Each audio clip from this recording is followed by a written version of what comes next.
Barala, la RCA, Barala, l'Afrique, Barala, le monde. Mesdames et messieurs, merci de nous retrouver ce soir pour cette autre édition spéciale Bangui. Voilà donc, qu'est-ce qui explique aujourd'hui la situation sécuritaire en République centrafricaine? Comment expliquer la présence des groupes armés dans le pays depuis plusieurs années et surtout, qui finance ces derniers?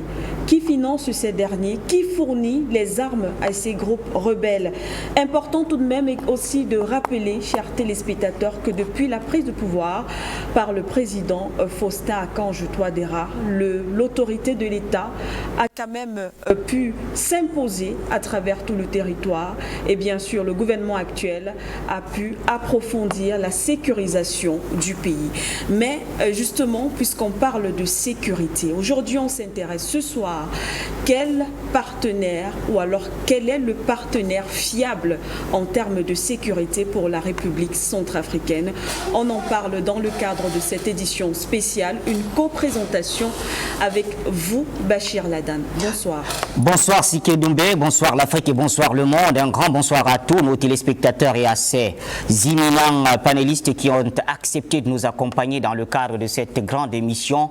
Une mission, il faut bien le dire, à l'initiative de la direction générale de Foyo Média qui, comme dans son habitude, a voulu se déployer cette fois-ci en RCA afin de toucher du doigt la réalité, amener les uns et les autres à comprendre qu'il n'y a pas que politique, il n'y a pas que sécurité. En réalité, le monde est en train de vivre un chamboulement qui nous impose de regarder vers la géopolitique, la géostratégie. On est en RCA et bien sûr, c'est naturellement vers la fin de cette mission. Une mission qu'il faut bien rappeler, nous avait conduit il y a quelques semaines seulement du côté de Bamako au Mali. La marche se poursuivra et les téléspectateurs verront tout simplement où nous déposerons les valises. Et c'est le lieu de remercier le partenariat initié avec la télévision nationale centrafricaine et naturellement la radio nationale qui ont accepté de nous héberger dans le cadre de cette grande mission qui se veut salvatrice. Et je pèse mes mots. Après la transition, on revient.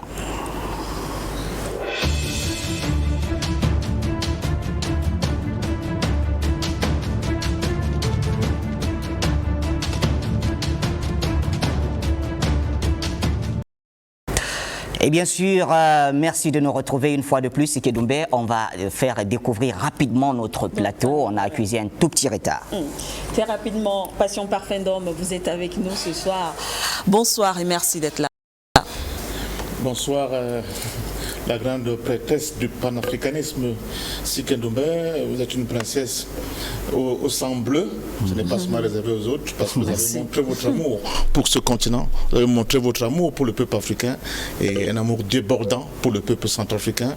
Et c'est un honneur pour moi de partager ce plateau avec votre complice de toujours, le grand maestro Mohamed Bachir Ladan. Assalamu alaikum.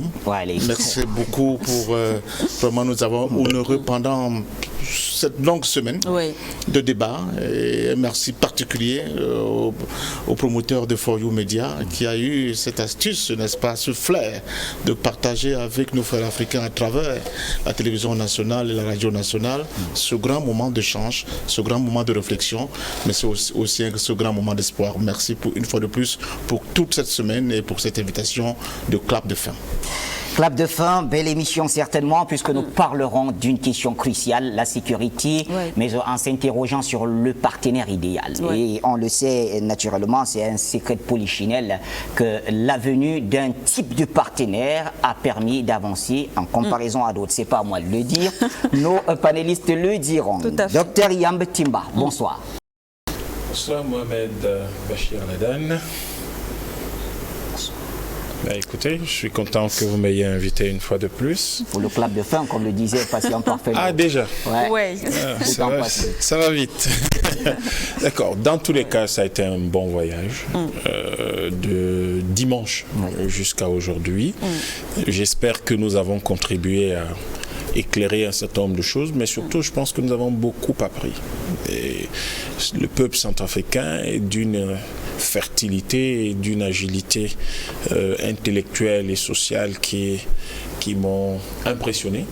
Et j'ai bien retrouvé là les traits caractéristiques de tous les Africains, ce qui me conforte dans l'idée que un petit effort panafricaniste donnerait à notre continent la puissance, la capacité et qui permettra à son initiative historique qu'il reprend aujourd'hui de retrouver sa place dans le concert des nations et au sommet, au niveau du leadership international sur la plupart des questions, parce que les attentes sont désormais bien connues, les blocages sont clairement identifiés, les solutions sont esquissées. Je crois qu'il ne reste plus qu'à tous les Centrafricains, mais également à leurs partenaires qui ont très bien compris qu'est-ce que les Centrafricains attendent d'eux, de pouvoir réaliser ce qu'il y a à réaliser afin que nous puissions vivre mieux et que le miracle économique promis par le président Touadéra puisse se réaliser. Merci à vous, Dr Yamtimba, président Bandakani, aussi ce soir. Bonsoir. Bonsoir, Madame Manola Siké. Bonsoir. On vous appelle la prêtresse du panafricanisme. Vous le méritez. Merci. Vous êtes des figures journalistiques d'un genre nouveau. Vous avez innové dans le concert médiatique. Et vous n'avez pas seulement innové, vous avez imposé un nouveau style qui en réalité est le vrai journalisme. Vous en êtes devenu une des figures majeures. Et votre co-présentateur, il en est le même pour son cas. Vous êtes désormais, vous incarnez un type de journalisme révolutionnaire au sens noble du mot. Quand on regarde la situation des médias dans le monde, ça se passe de commentaires. On mesure la qualité, n'est-ce pas, de votre trajectoire. Je vous remercie de m'avoir invité. Je voudrais saluer mes copanélistes, Parfendom, Yamtimba et l'autre illustre panéliste que vous allez présenter. Je voudrais dire au peuple centrafricain, Bamuna ala Singila. Pour tout ce qu'on nous a, tout cet accueil qu'ils nous ont réservé. Bamuna ala Singila, Bamuna ala Singila aux autorités de ce pays qui démontrent, n'est-ce pas, leur attachement, et alors un véritable attachement à la démocratie. Ce ne sont pas des mots. Si vous n'êtes pas un vrai démocrate, vous n'invitez pas les panafricains, vous n'accueillez pas les panafricanistes, vous ne les accueillez pas. Il y a des pays où les portes nous sont fermées. Bien sûr. Parce qu'il n'y a pas de démocratie. Mais pourtant, il y a la démocratie occidentale, de type occidental néocolonial. Donc, Bamuna Lasinga, toute cette autorité, à nos amis de l'opposition centrafricaine que nous avons invités, qui ne sont pas venus. Ça ne sont pas nos ennemis. Nous les disons Bamuna à la Singila parce que d'une manière ou d'une autre, elle continue à l'avancée, n'est-ce pas, de ces pays et de l'intelligence africaine. Bamuna à la Singila aux techniciens. À cette maison, ce média d'État qui nous accueille. Ça a été des moments extraordinaires, extrêmement chaleureux. Vraiment, je voudrais faire un clin d'œil et je pense que ce n'est qu'un commencement. Voilà. Merci à vous, Président Bandakani. Vous l'avez dit, illustre invité, le dernier. Eh bien, moindre, il s'agit de Serge Espoir Matomba, le président directeur général de Foyo Média, sur ce plateau, certainement pour la dernière. Il était là à l'ouverture, il a dit à tout le monde le cap sur lequel nous devrions évoluer. Eh bien, on l'accueille d'abord dans ce sens-là. Bonsoir, Président. Bonsoir, je dirais Barala. Barala. Tout le peuple centrafricain et Barala tous les Africains qui nous regardent en ce moment. Je profite de cette parole pour saluer mes copanélistes. Je crois qu'il y a quelque temps encore, nous étions sous les cieux du Mali, comme vous l'avez si bien rappelé dans votre propos introductif. Et je voudrais ici profiter de votre antenne pour remercier, n'est-ce pas, tous ces peuples africains qui accompagnent cette nouvelle dynamique. Parce que, comme vous le savez très bien, après la Centrafrique, les valises se déposeront dans un autre pays.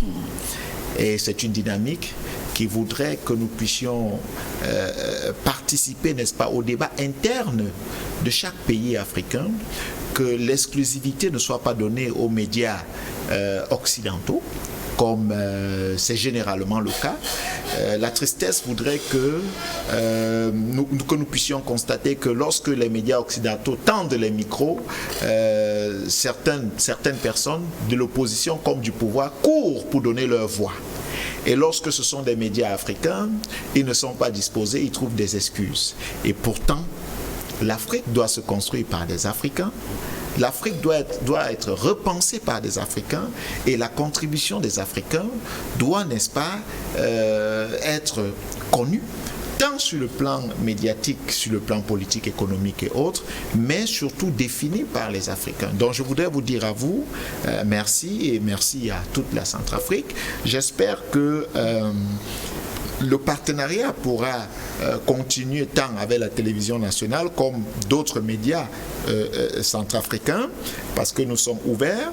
Vous savez que les démarches, nous avons eu quelques temps quand même pour être acceptés, pour que la télévision nationale accepte ce partenariat. Ça n'a pas été facile, mais nous leur disons à toute la direction générale merci, à tous les techniciens merci, et nous espérons que nous aurons aussi, n'est-ce pas, dans les prochains pays, ce type de facilité.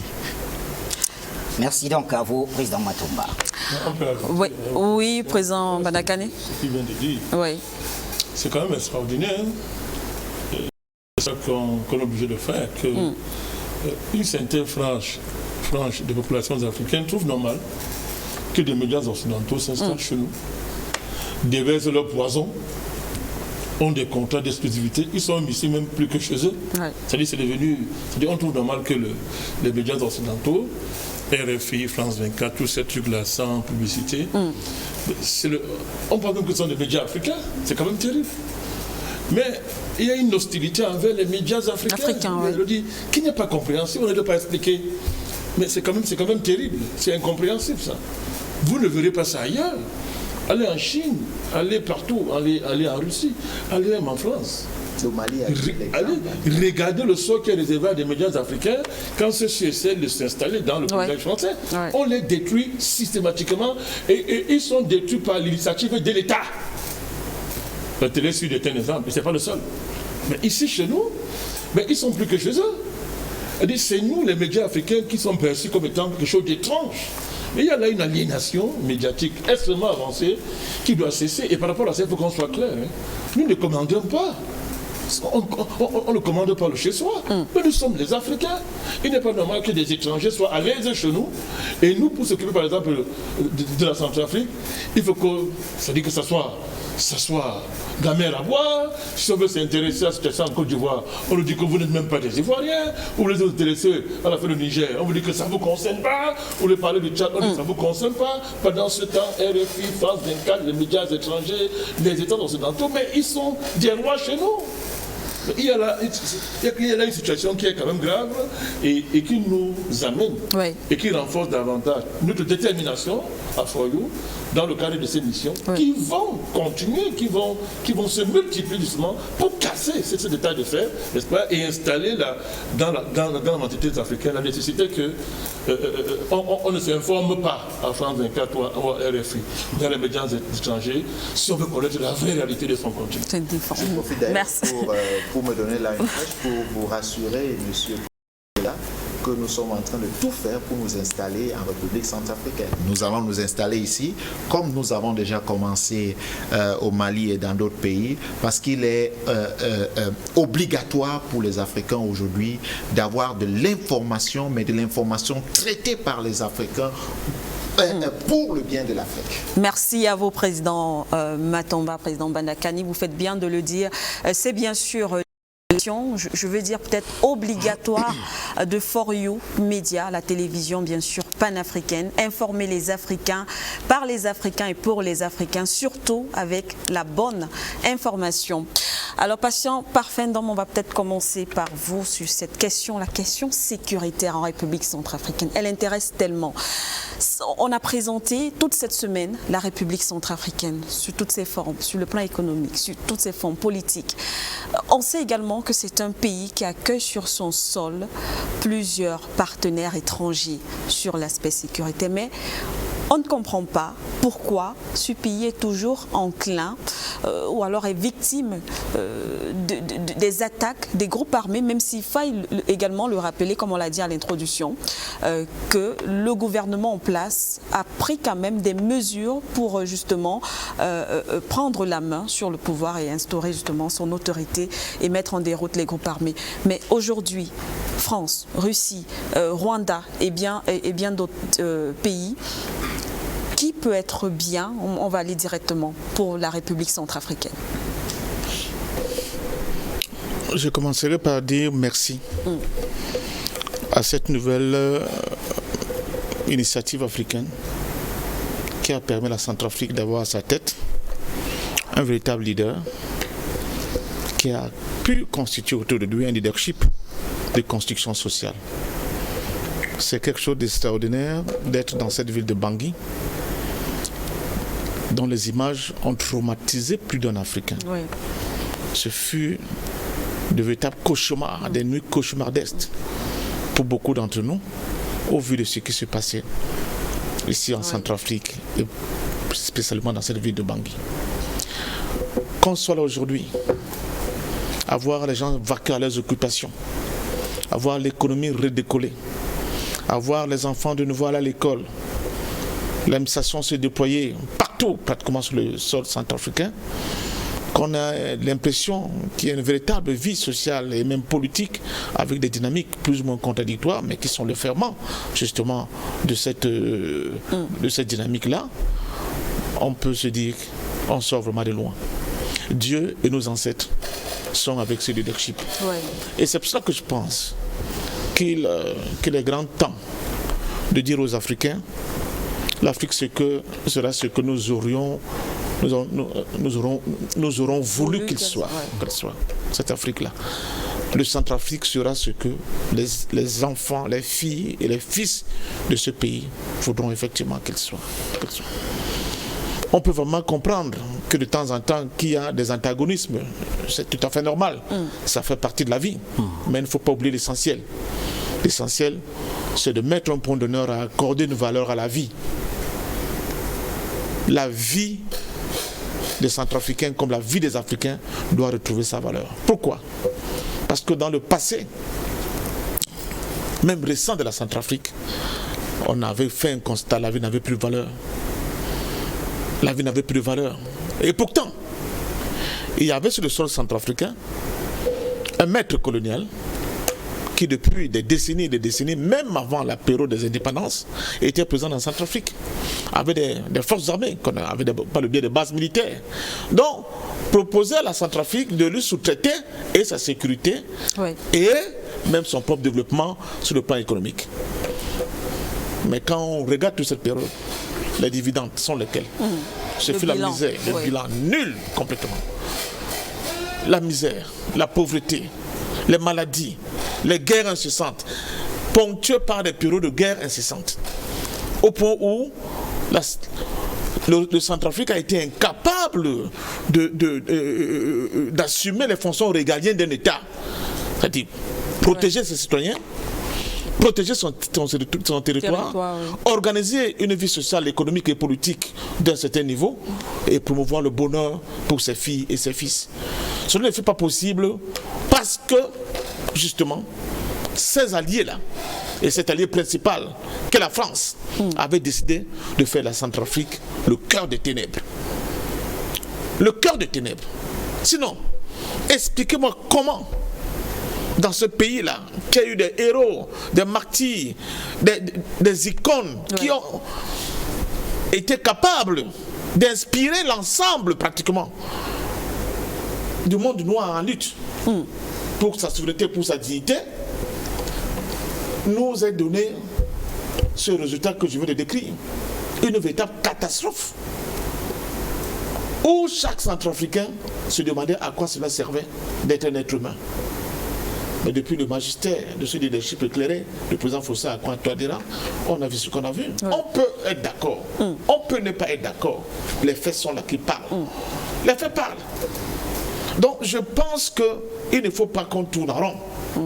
Il faut appeler un chat un chat. Donc moi je mets les pieds dans le plat et je dis, ce colonial master a été extrêmement nocif pour l'évolution des peuples africains en général et des peuples de Centrafrique en particulier. Il a refusé toute humanité à ce peuple-là. Donc les faux débats que j'entends de gauche à droite, et là encore, même encore il y a cela quelques jours, la rengaine a été reprise en attaquant la Centrafrique justement, et c'est allié aujourd'hui la Russie. Je rappelle aux Africains, à titre de rappel, que le partenaire nouveau de la République centrafricaine qui est la Russie, et là aussi chapeau à nos frères du Rwanda, chapeau à nos frères du Burundi, chapeau à nos frères du Cameroun, à qui nous disons vraiment merci pour le sang de sacrifice, même à nos frères du Gabon. Donc on connaît le complot qui a été conçu de toutes pièces pour évacuer les forces de l'encadrement sécuritaire de ce pays. Nous disons en toute honnêteté que il y a quelque chose de fondamental qui est en train de se créer. C'est ça le panafricanisme. Les Africains comprennent de plus en plus que quand un Centrafricain tombe, c'est un Camerounais qui est tombé. C'est un Sénégalais qui est tombé. C'est un Ivoirien qui est tombé. C'est un Kenyan qui est tombé. Cette prise de conscience africaine qui nous lie par rapport à notre passé commun, qui était fait d'esclavage, de colonisation, de crachats, des golubets, des insultes, de l'élimination physique de nos héros et martyrs, de ceux qui auraient pu allumer la torche pour montrer la voie au plus grand nombre. Ce passé commun, cette prise de conscience-là, de cette réalité historique, pousse aujourd'hui la plupart des Africains, au-delà de la mèche que nous avons allumée, ça fait plus de 10 ans sur le plan médiatique, mais bien avant nous, évidemment, ils ont bien compris que cette affaire-là concerne l'affaire de l'homme, de l'Africain en particulier, mais de l'homme noir en général. Parce que justement, ce nouveau paradigme qui se crée en Centrafrique va changer complètement le regard du reste du monde sur l'homme noir. Donc le Centrafrique ne se bat pas seulement pour son peuple. Il se bat d'abord pour changer le regard des autres peuples du monde sur l'homme noir. Et c'est ça le fondement de cette formidable bataille. Donc je pense sincèrement que il faut avoir le courage de dire à cette France coloniale qui continue par le biais de l'entretien des rébellions sur la bande sahélo-sahélienne, ici en Centrafrique, sur la base de la manipulation des contradictions ethniques pour opposer les Africains, sur la base de la division de certaines élites qui ne comprennent pas justement le sens de cette évolution que nous voulons pour préparer le chemin pour nos enfants et petits-enfants demain, qui préparent justement le travail de sape pour continuer à avoir des élites complexées qui pensent que quand quelque chose n'a pas été expérimenté à Londres, à Washington ou bien à Paris, cette chose ne peut pas avoir un caractère, n'est-ce pas, noble et applicable chez nous. Donc, nous ne nous méprenons pas et nous disons, la Russie, prenons son cas de manière exceptionnelle, une seule seconde, s'il vous plaît. Pendant la guerre qui a opposé l'Éthiopie à l'armée coloniale italienne, vous vous souvenez de la bataille d'Adwa, où l'armée coloniale italienne fut défaite par les troupes éthiopiennes. Quand vous regardez tous les dessins, mais même il y a même certains tapis qui n'existent pas au Cameroun, mais qui existent dans les musées, par exemple en Allemagne. Vous allez voir l'armée éthiopienne avec des canons. L'Éthiopie ne fabriquait pas des canons. C'est la Russie tsariste qui avait offert gratuitement ces armées-là, n'est-ce pas, à l'armée éthiopienne. Pratiquement tous les mouvements de libération africaine dans les années qui ont précédé nos indépendances se sont fait accompagner par le soutien massif de la Russie. Tous les partis politiques qui se sont battus pour l'indépendance de leur pays avaient l'accompagnement de la Russie. Mieux, pour mettre fin au régime d'apartheid et accélérer l'indépendance des pays comme la Namibie, il a fallu qu'il y ait cette confrontation majeure qui s'est passée en Angola. C'est la célèbre bataille de Kuto Kanavali entre les forces angolaises et les forces de l'Afrique du Sud racistes il a fallu le soutien de la Russie et évidemment accompagné par cela par des soldats armés du grand camarade El Comandante Fidel Castro pour mettre à genoux ces forces racistes qui voulaient faire de l'Afrique justement un espace où l'homme noir ne devait pas avoir sa place. Et pour cela, nous ne cesserons jamais de dire merci à ce vaillant peuple russe, qu'en déplaise aux autres. Oui. Et nous disons à tout le monde, nous sommes nous sommes contents d'avoir la Russie comme alliée, oui. mais pas parce qu'aujourd'hui nous sortons d'un esclavage pour un autre. D'autant plus qu'eux n'ont jamais colonisé un pays africain. Ils ont toujours été à côté des peuples qui sont battus pour leur indépendance, pour leur liberté. Donc c'est une coopération gagnant-gagnant. Ce qui ne fut pas le cas avec la France, ni hier, ni aujourd'hui, ni dans leurs intentions que nous voyons aujourd'hui pour demain. Merci, patient parfait d'homme. Merci. Eh bien, docteur Yamba Timba, avant peut-être de vous interroger sur des partenaires est le mieux pour la RCA, etc., etc.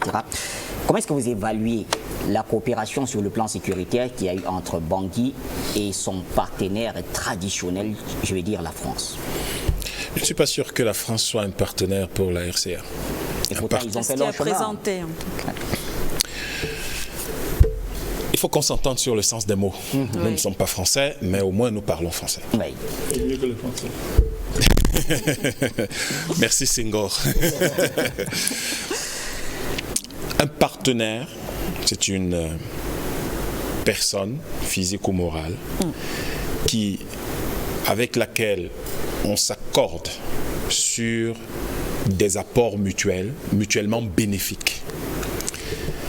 Je me demande bien ce que la France a apporté de bénéfique à ce pays. Quoi ? 60 ans de colonisation 1899-1959, 70 ans de néocolonialisme 1959-2022. La France a apporté quoi? Tellement de coups d'État réussis, tellement de coups d'État avortés, tellement de tentatives de coups d'État donc, tellement de blocages au niveau institutionnel, l'achat des consciences qui bloque le développement du pays, l'impérialisme linguistique qui fait qu'au lieu que le sango soit la langue d'administration et d'éducation, c'est plutôt le français. Qu'est-ce que la France a apporté à ce pays au fait? Vous semblez dépeindre un tableau tout noir. Est-ce qu'il n'y a pas du bon? Et je repose la question. Et puisque le matin, quand on l'a posé, le président Badakani n'était pas trop d'accord avec cette question. Alors, quand vous dites qu'est-ce que la France a apporté à la RCA, on peut quand même voir qu'à un certain niveau, il y a des choses qui sont palpables. Quoi? La France a construit quelques écoles ici, s'il vous plaît. Non, la France... Non, vous savez, nous devons prendre la chose... D'abord, ce n'est pas un tableau noir. Moi, je suis noir, donc ça ne peut pas être un tableau noir. C'est un tableau qui est pessimiste, c'est un tableau sombre, mais c'est un tableau factuel qui montre clairement comment un espace, comment un peuple a été détruit. Parce que si je rentre dans l'histoire et je commence la bataille qui a opposé Gersfeld, en fait c'est un Anglais qui arrive ici le premier, ce n'est pas les Français, en 1895. Alors si la bataille qu'il oppose aux Français, d'abord aux Belges, parce que les Français arrivent en troisième lieu en réalité. Il arrive en 95, je crois que le Belge arrive en 96 et puis les Français sont là en 98, 99 et il y a une bataille qui les oppose et ensuite donc ils s'entendent. Parce que eux ils savent s'entendre. Quand il faut dépecer l'éléphant qui est tombé, ils savent s'entendre. Le fauve qui était tombé, ce n'était pas un éléphant, c'était un fauve qui était tombé et on l'a dépecé, ils se sont entendus. J'essaye de regarder, je ne vois pas du tout. Parce que en même temps, l'arrivée de la France ici, coloniale, la France coloniale, succède, si vous voulez, à 5 siècles d'esclavage. Et donc, tout ce temps-là, il y a eu ce qu'on appelle l'arrêt du développement des forces productives. les forces productives, c'est juste caricature, je ne vais pas rentrer dans les détails de manière rapide, c'est la scolarisation, c'est la recherche, c'est la formation, c'est la production agricole, industrielle, tout ce qui satisfait les besoins des hommes en société, se loger, se nourrir, se vêtir, etc. Donc il y a eu cet arrêt, l'arrêt de du développement de ces forces productives, et il se trouve donc que entre 1899 et 1959, ça s'est plutôt accéléré. Il faut considérer que ça s'est accéléré par un certain nombre de choses lugubres, graves, terribles. Le génocide qui a décimé la moitié de la population de ce pays entre 1928 et 1932 dans le cadre de la guerre du Congo-Wara, les luttes et tout ce qui s'en est suivi juste pendant la période où Boganda et Abel Ngumba se battaient pour l'indépendance de ce pays, sans compter le fait que depuis lors, la population centrafricaine, il y a un problème démographique en Centrafrique, mais dans la plupart des pays africains. Quand vous considérez ce qui fait peur, par exemple au président français, mais en fait à tout l'Occident, le fait que nos femmes puissent avoir 8-9 enfants en moyenne, eh bien vous constaterez qu'il y a quand même une difficulté, c'est que la population ne croît pas aussi vite qu'on s'y attendrait si vraiment tout le monde faisait 8-9 enfants, tout au moins en moyenne. Pour quelle raison? En réalité, il y a un lissage démographique que subit un pays comme le Centrafrique du fait de ce que l'État n'a pas la capacité d'investir suffisamment. C'est-à-dire qu'en fait, il ne peut pas relancer la machine productive à cause d'un manque de ressources chroniques liées notamment au franc CFA. Liées par ce fait-là, donc du fait de ce que l'État ne le peut pas, la formation n'est pas forcément la meilleure qui soit ou celle que les autorités auraient aimé avoir en Centrafrique. La qualité des soins de santé n'est pas nécessairement celle qu'on espère, d'où une mortalité très élevée et une prévalence extrêmement importante de certaines maladies, particulièrement les IST, dont les responsabilités peuvent être trouvées parmi justement toutes les forces de sécurité qui traversent le Centrafrique depuis une trentaine d'années. Et vous trouverez le fait que, par exemple, l'État n'arrive pas à investir dans l'agriculture, des choses de ce genre, pour nourrir la population. Donc, vous avez un lissage démographique qui s'ensuit et qui fait que la population n'évolue pas vite. Mais vous n'allez quand même pas croire que les Centrafricains, ils n'aiment pas avoir des enfants. Mais en fait, quand vous avez vu tout ça, quand vous avez mis tout ça bout à bout, quelle est la conclusion que vous tirez? La conclusion que vous tirez est que le bilan est atrocement négatif.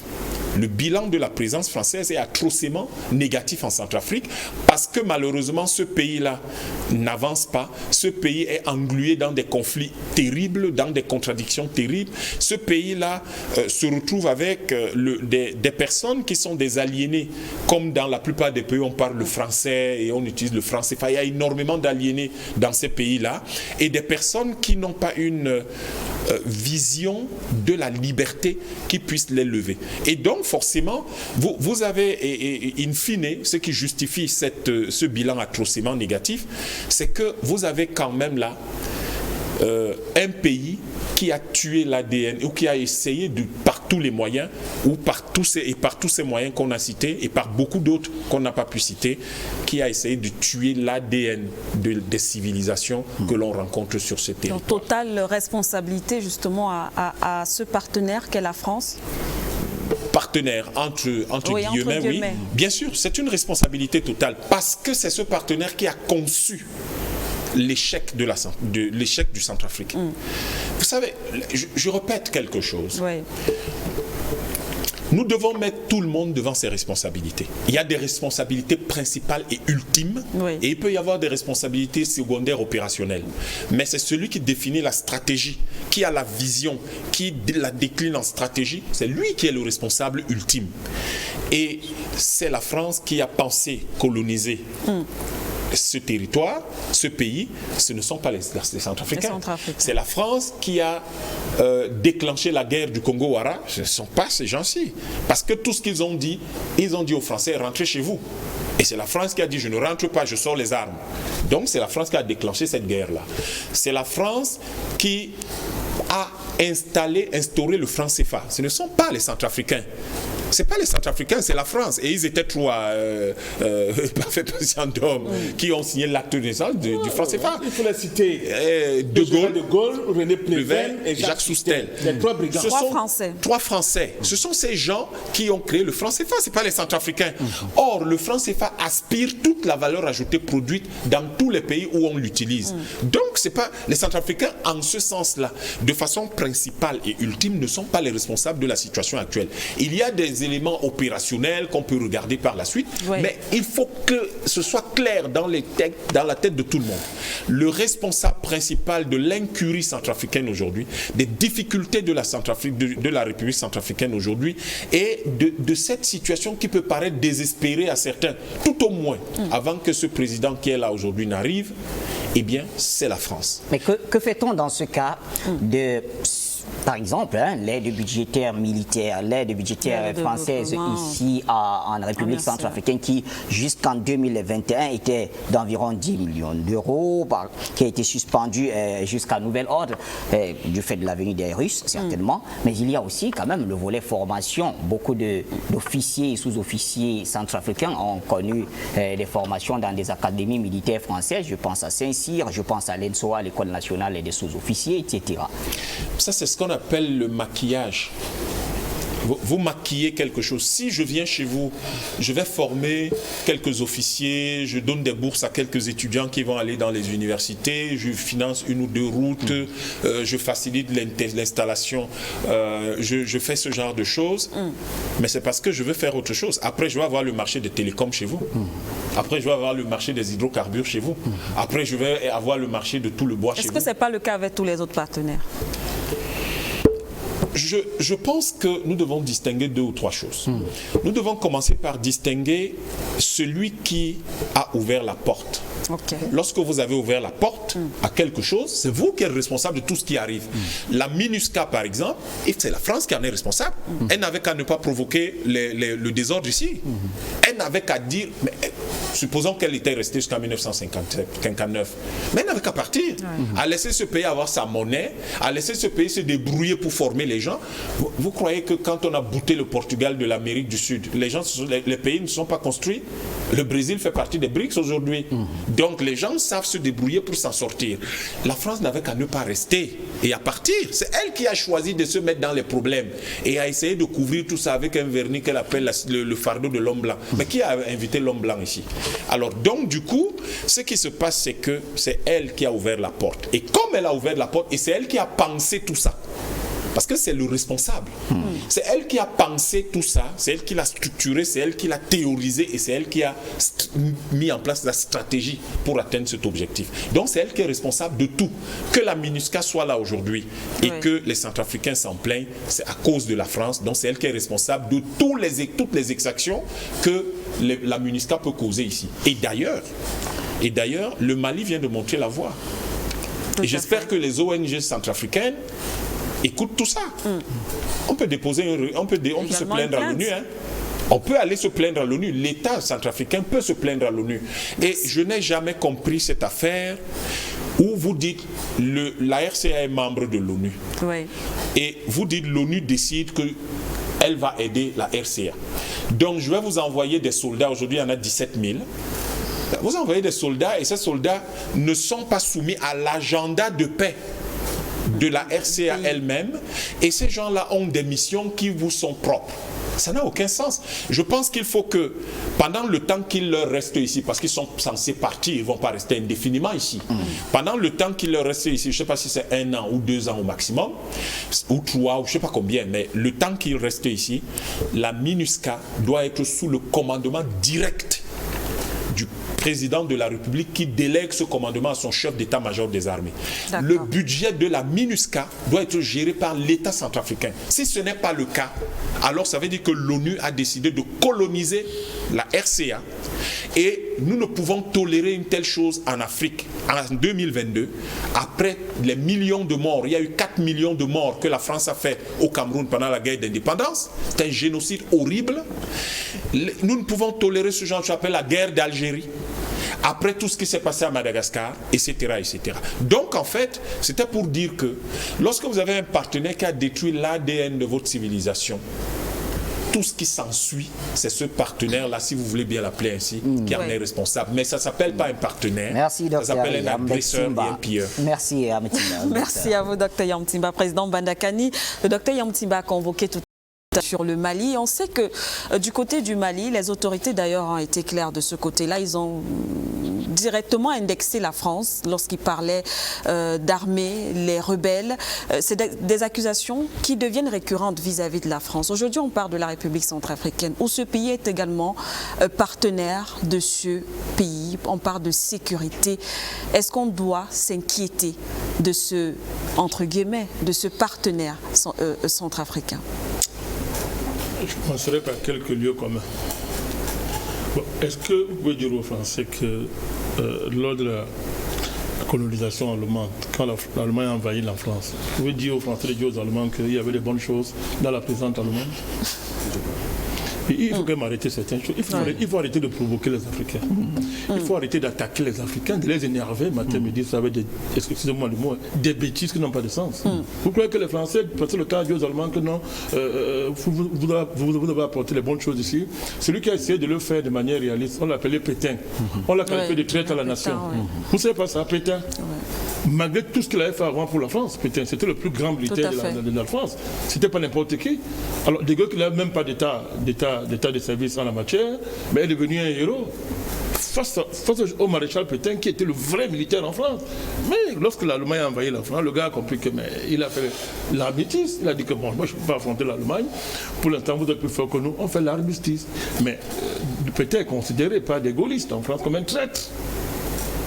Mais du coup, pourquoi quand c'est en Afrique, on nous demande d'adorer notre bourreau? Il faut qu'on s'il pas de notre bourreau. Quelqu'un viole ta femme, tu viens l'applaudir. Tu dis vraiment, tu as bien fait. Moi, je suis un impuissant. Permettez-moi l'expression. Hein. Je suis désolé de parler comme ça. Je vais te cruter la tête. Vous comprenez? Donc, ce débat n'a pas de sens. Il n'y a pas d'histoire à dire que la France a apporté. Elle n'a rien apporté de bon. Rien. Bilan nul. Moins nul. Moins zéro. On va aller chercher les points ailleurs pour commencer à mettre plus. Moins zéro. Alors, quand on parle, tout à l'heure, Bachir a parlé de formation, aide budgétaire, mais soyons sérieux. En termes de formation, elle forme quoi? C'est quelle formation ça? Lorsque le président arrive au pouvoir, il trouve combien de militaires? Il n'y a pas d'armée. Il n'y a rien. Elle formait donc quoi? 47 Kalachnikov. Par contre, vous savez ce qui était présent? 2000 militaires français étaient présents sur ce territoire. 2000! Mais vous formez les gens pour rester. Comment vous formez les gens depuis 1960 jusqu'en 2022 et avant, jusqu'en 93, 96, c'est-à-dire, il n'y a pas d'armée. Pourtant, vous formez les gens chaque année à 5-6, soi-disant. Il n'y a pas d'armée. En plus, il n'y a pas d'armement. Plus grave, vous êtes 2000 dans un territoire où vous formez les armées chaque année. Et vous voulez que nous vienne applaudir ça? C'est de l'escroquerie, il faut me quoi? C'est de l'escroquerie pure et simple. C'est de la fémania diplomatique. C'est du banditisme d'État. C'est de cela qu'il s'agit. Il ne faut pas caresser ces gens-là. Alors, on va plus loin. On dit 5-6, on forme les gens à 5-6. Je suis d'accord. Ok, ils sont tellement bien informés, les Saint-Syriens de Centrafrique, que tout ce qu'ils savent faire, ce sont les coups d'État. Bon, tous ne sont pas comme ça, évidemment. Tous les Saint-Syriens de Centrafrique ne sont pas des putschistes. Mais beaucoup de putschistes qui brillent là sont des anciens Saint-Syriens. Vous prenez depuis Bokassa, il revenait d'Indochine, Bokassa, Jean-Bédel Bokassa. Père son âme, ce monsieur que nous avons compris son histoire, c'est pourquoi il est passé. Les Français l'ont tellement maltraité. Calomnié, insulté, Bokassa. Jusqu'à a pris sa femme, lui a fait un enfant, il a volé ses biens. Jusqu'à était un pauvre en France, il est devenu noble. Il a acheté le titre de noble, de comte. Il a acheté ça pour se donner une origine noble. Avec tous les biens de Bokassa qu'il a volé et tous les biens de Centrafrique qu'il a pillé. Je parle de Valérie jusqu'à Destin. On connaît ça. Jusqu'à prendre la femme de quelqu'un, quelqu'un te reçoit chez lui, te donne tout, tu prends sa femme, tu lui fais un enfant. Ça, c'est la coopération, ça. Voilà le partenariat. Donc, vous prenez depuis Jean-Bédel Bokassa, il venait de Chine. Et après, continuez. Oui. Tous ces gens-là, les Columba, les Bozizé, ils ont été bien formés, non? Pas pour protéger le pays, mais pour faire des coups d'État et maintenir le système colonial qui maintient ces pays dans la misère, l'indignité et la pauvreté absolue. Donc il n'y a pas de cadeau, il n'y a rien de bon. Celui qui s'enrichit, c'est la France. La preuve qu'on dit aide budgétaire. C'est la fémania. La France prend l'argent là au pays centrafricain, elle prend ça où? C'est l'argent de France CFA qui remet au centrafricain. Et c'est leur compte part dans le compte d'opération. Vous rappelez que le principe de France CFA, c'est la solidarité. C'est-à-dire que si la Centrafrique n'a pas d'argent, l'argent du Cameroun devient celle de la Centrafrique et vice versa, marché partout. Donc, l'aide de ça vient d'où? Elle prend ça au pour aider elle prend là où? La France a quel argent? Elle prend ça au pour aider les Centrafricains, les Centrafricains. Donc, à tout ce niveau-là, il n'y a rien. Et il n'y a rien à apprécier, c'est zéro. Par contre, mais il faut dire sa vraie coopération, c'est ce qu'elle fait ici. C'est ça qu'il faut dire. La vraie coopération, ça a commencé depuis la colonisation. Tout à l'heure, il a soulevé ça. La coopération, ça a été de massacrer la moitié de la population de ce pays entre 1928 et 1931, et ça a continué. Ça a continué à massacrer les Bougandas, à massacrer tout ce peuple-ci et empêcher qu'il soit un peuple. Alors, en organisant les coups d'État.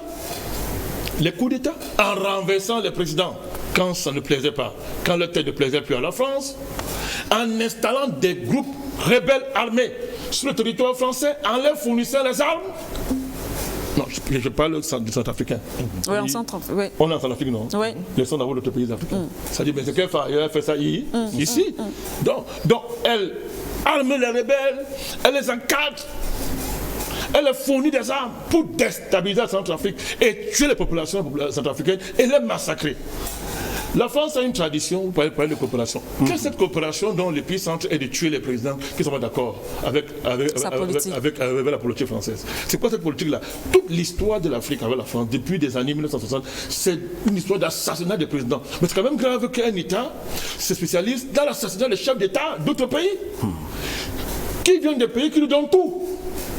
Mais que veut la France sans l'Afrique? Ils peuvent manger sans les Africains? Est-ce que la France a à manger sans les Africains? La France est devenue une puissance mondiale à cause des Africains. La récompense, c'est quoi? Les massacres, viols, assassinat des héros,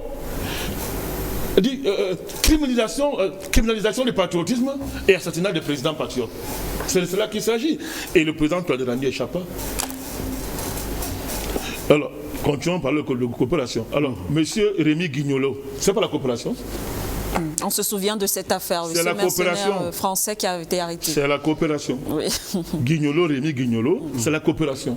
Vous savez ce qu'il voulait faire, non? Sa mission, assassiner le président Touadéra. Quel est cet ami? Pendant que l'autre qui est en face tient ses engagements, lui complote pour le tuer. Bon, la France voulait tuer Touadéra. Touadéra lui a fait quoi à la France? Dis-moi ce que Touadéra fait à la France. Est-ce que nous on tue les présidents français parce qu'ils aiment leur pays? Est-ce que les Africains tuent les présidents français parce qu'ils aiment leur pays? Mais moi je pose la question. Mais pourquoi la France veut assassiner un président africain qui aime son pays?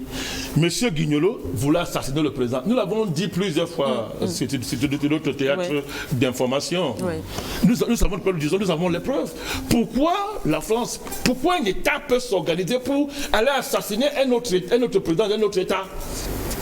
Qu'est-ce que le président Touadéra a fait à la France? Pourquoi on va l'assassiner? Vous savez ce que veut dire tuer un président dans un pays? C'est le plonger dans la guerre et la déstabilisation. Parce que quand on tue un président, c'est un État qu'on a tué. C'est une génération qu'on a assassinée. Alors, la France s'organise. La dernière affaire qu'on a attrapée ici en Centrafrique, l'affaire des 4 soi-disant soldats, là, les 4 capots. Je vais les citer. Je donne le nom. Alors, l'adjudant Azabo Laszlo, français. L'adjudant Flac Laurent, français. Caporal Bertoloni Christian, nationalité italienne, mais dans la Légion étrangère. Caporal Goranovi Daniel, français d'origine bulgare. Ces gens qu'on a attrapés ici à l'aéroport, alors que le président rentrait des voyages, ils tentaient de faire quoi? De la coopération. C'est la couverture d'un soi-disant général de l'ONU, mais qui partait en vacances comme par hasard le même jour où le président rentrait. Mais cette affaire-ci, ça s'est terminé sur des bases que nous connaissons tous, n'est-ce pas? Comme ils sont chez eux, ils ont fait sortir ces gens-là par les moyens que nous connaissons. C'était quoi? Assassiner le président. Tirer sur lui à bout portant. Il leur a fait quoi? Est-ce qu'on résout des désaccords comme ça? Est-ce qu'un État n'est pas d'accord avec notre État? On tue les présidents? C'est ça qu'il s'agit? Mais voilà la coopération avec la France. Alors, on tue les présidents, pourquoi? Parce qu'il ne faut pas remettre en cause le statu quo. Un statu quo ténébreux, un statu quo de misère, un statu quo de gangstérisme d'État. Le complexe franco-MINUSCA, franco-onusien, il pense que tu as fait quoi ici? Quand on dit MINUSCA, mais c'est la France qui est derrière. MINUSCA, c'est l'autre cache-sec de la France, c'est le masque de la France, la MINUSCA. Parce que tous les patrons de la MINUSCA ici sont les qui? Ce sont les Français. Même quand ils sont d'un pays étranger, on dit le représentant de l'ONU dans tel pays africain, vous allez voir derrière, quelle que soit sa tonalité, c'est un Français qui est derrière, c'est la France qui est derrière. Le général en chef des missions de maintien de paix, c'est le Français. C'est-à-dire que c'est toujours la France. Mais ils font quoi ici? Ils protègent les rebelles, ils les arment. Il y a un rebelle ici qui est très en vogue là. C'est un Saleh, je crois, Saleh qui? Mahamat Saleh, vous parlez. Mais qui protège ce monsieur? Qui le protège? C'est le complexe franco-MINUSCA qui le protège. Ce monsieur est surarmé. Il prend les armes où? C'est quoi cette coopération française qui n'est pas en mesure d'en finir avec la rébellion ici, les rebelles ici? Mais parlons, posons les vraies questions. Voilà le vrai bilan. Ouais. Comment vous êtes dans un pays, quelques petits tirailleurs de pacotille, quelques soi-disant rebelles, mais on les a formés où? Quand? Pour qu'ils déstabilisent un pays, toute une sous-région. Et vous êtes là, vous ne faites rien. Vous vous accompagnez. Quand vous dites OK, on va donner le renseignement à l'armée centrafricaine, vous renseignez d'abord les rebelles avant de donner à l'armée. Quand l'armée arrive, ils ne sont plus là. Ils ne sont plus là. Mais il faut arrêter ça, Manou. Donc, le peuple centrafricain... Mais c'est pas Manou pour... Comment? Ouais, allez-y, président. Non, je dis qu'il faut arrêter ça. Non, je dis que c'est une forme de langage. C'est pas elle qui fait ça. On va chuter. Vous dites quoi? Oui, nous ne sortons pas là. Oui. La réécriture de la Constitution a aussi pour enjeu non dit cette affaire-là. Oui. Mais ce n'était pas l'affaire du président, c'est l'affaire du peuple centrafricain. Ce sont le peuple centrafricain qui doit s'organiser pour en finir avec cette présence étrangère sur leur territoire. Donc, écoutez, moi je ne prends pas de gants pour dire ça. Les Centrafricains doivent chasser de leur pays la MINUSCA et la France. Les Centrafricains doivent s'organiser pour faire partie ces gens par tous les moyens légitimes. Mais c'est normal. C'est ce que dit l'histoire, c'est ce qu'enseigne la Charte des Nations Unies. Bien sûr. La légitime défense, le droit à la légitime défense, c'est un principe des Nations Unies. C'est un principe fondateur des Nations Unies. Donc nous, on appelle les Centrafricains à se comporter comme les Français se sont comportés devant les Allemands. Alors, ok, d'accord, la France, c'est le pays des Lumières. Mais ok, nous, on a vu ce que les Français ont fait avec les Allemands. Aujourd'hui, ça s'appelle qu'ils sont des bons amis. Ce sont des grands amis aujourd'hui. Alors, donc, nous demandons aux Centrafricains de s'inspirer de ce que les Français ont fait aux Allemands, c'est-à-dire les chasser de leur territoire, par tous les moyens que le peuple centrafricain juge utile, juge conforme, n'est-ce pas, à sa volonté. Et c'est le défi qu'a la Centrafrique, c'est le défi que la Centrafrique. Parce que tous les grands projets que ce pays ici a, n'est-ce pas, ne peuvent pas aboutir tant que l'obstacle géopolitique et géomilitaire majeur constitué par le complexe franco-MINUSCA n'est pas démantelé. Merci, Président Bandakani, pour cette contribution. Eh bien, on va aller vers... Matomba, d'accord. Oui. Oui. Président Matomba, vous avez suivi les analyses des uns et des autres qui semblaient être le même diagnostic, peut-être je me trompe, posé par les autorités centrafricaines afin de faire un autre pas. Ma question serait de savoir, mais avec la France, si ça a échoué, expliquez-nous comment la Russie a fait pour prendre la main dans ce pays. Je ne saurais vous expliquer avec beaucoup plus de détails. Le constat est juste triste et simple. On peut comprendre qu'après 62 ans dits d'indépendance, la République centrafricaine ne connaît véritablement pas un essor de développement. N'est pas sur un véritable chemin, n'est-ce pas, de la construction, si ce n'est maintenant. On ne peut pas dire qu'après 62 ans, n'est-ce pas, la République centrafricaine, ou alors 61 ans, la République centrafricaine a véritablement connu la paix ou la sécurité. Ça me renvoie à un pays qui... le tout premier pays noir qui s'est levé et qui s'est battu pour son indépendance, qu'est Haïti. Vous savez qu'Haïti a plus de 200 ans d'indépendance, mais Haïti est aujourd'hui considéré comme un des pays les plus pauvres au monde. Savez-vous qui sont ceux qui sont à l'origine de cela? Vous direz demain que ce sont les Haïtiens. Mais la vérité, c'est que Haïti ne peut se reconstruire que si les fils et filles haïtiennes décident, n'est-ce pas, de marcher main dans la main et de repenser leur pays. Parce que, encore une fois, c'est la France qui y est.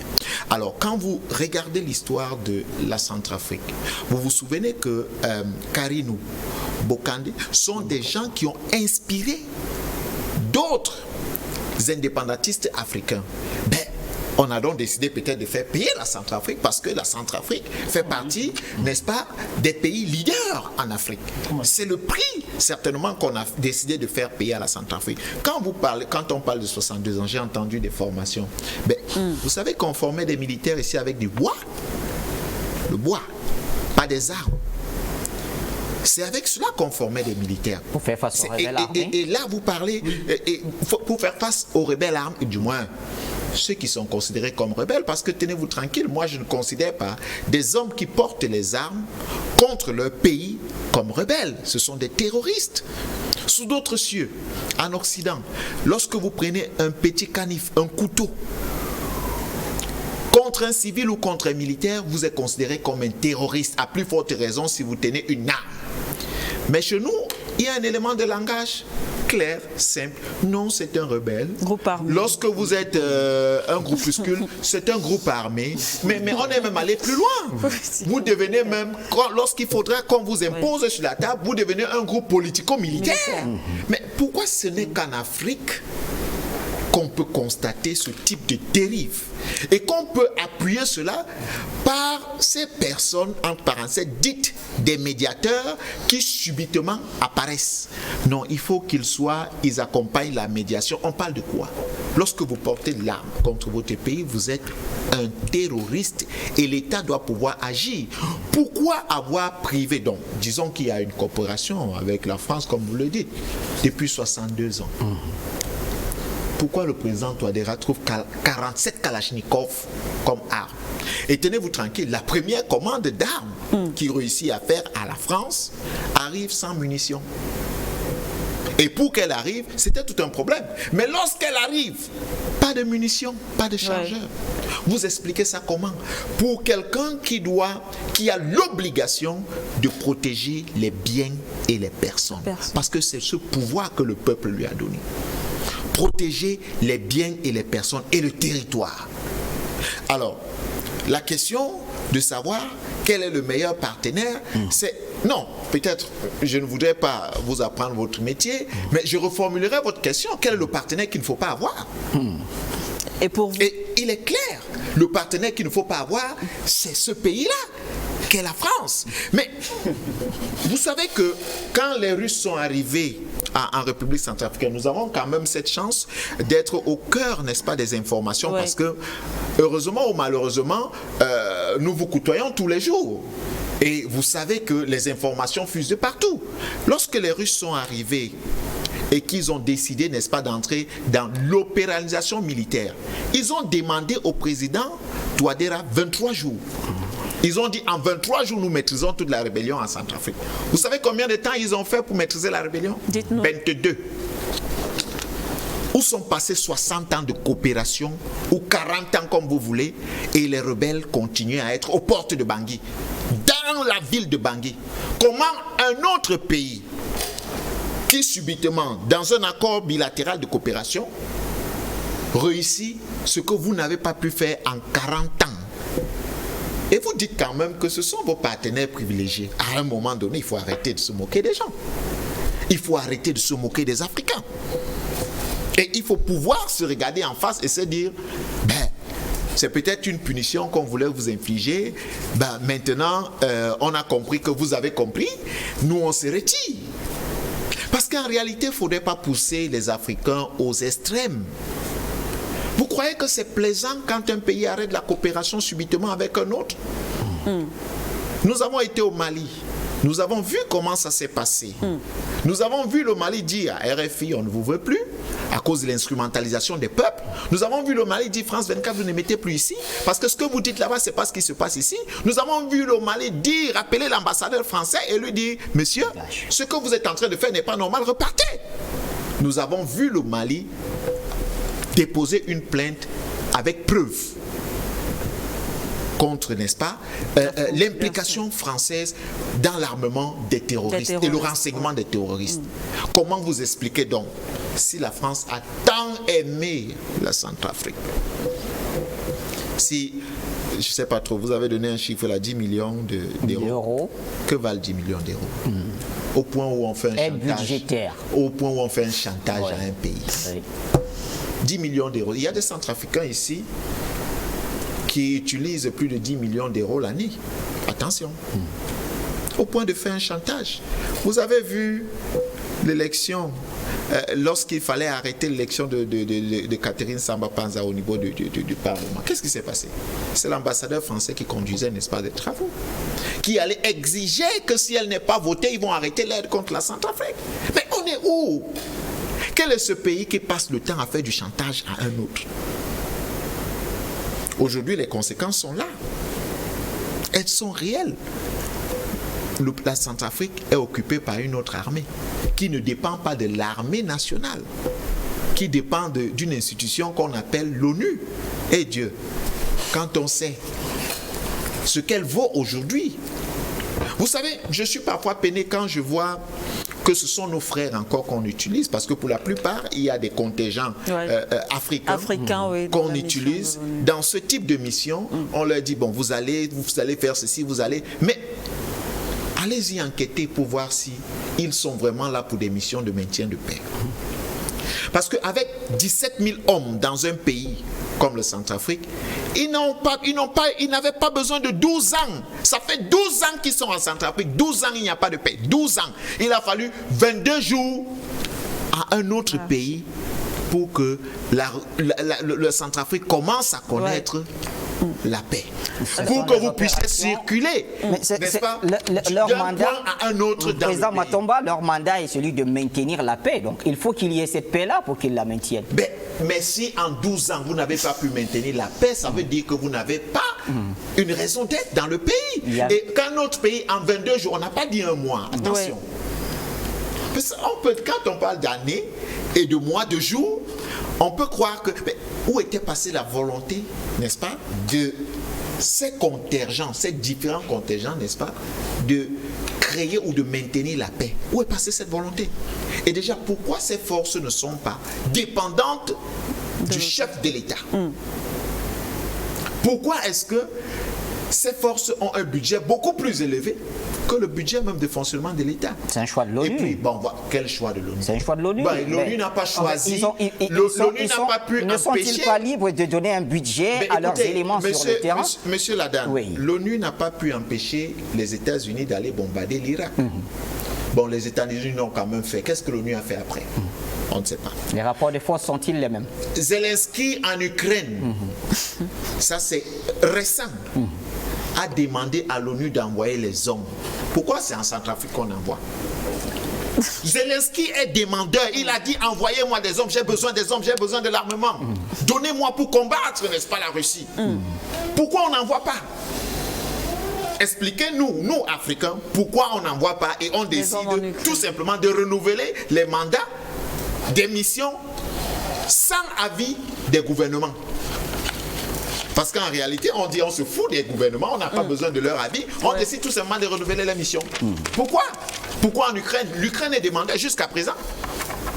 Dans ce cas, Président Matomba, vous militeriez pourquoi? Quand on essaie de revoir la coopération avec ces États ou tout simplement écoutez, la rupture totale et définitive? Nous ne sommes pas ceux qui allons dire à la Centrafrique avec qui elle doit avec coopérer. ce bilan quand même qui est présenté. Ce que nous disons à la Centrafrique, c'est avec qui elle ne doit pas collaborer. En réalité, c'est ça.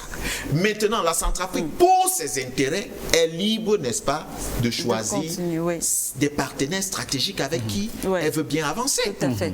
Mais au moins, les chiffres, les données aujourd'hui nous montrent clairement. Mais Madame Siké, montrez-moi un seul pays francophone, d'Afrique francophone qui est développé.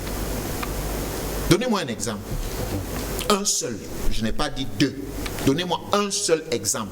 Selon la vision de...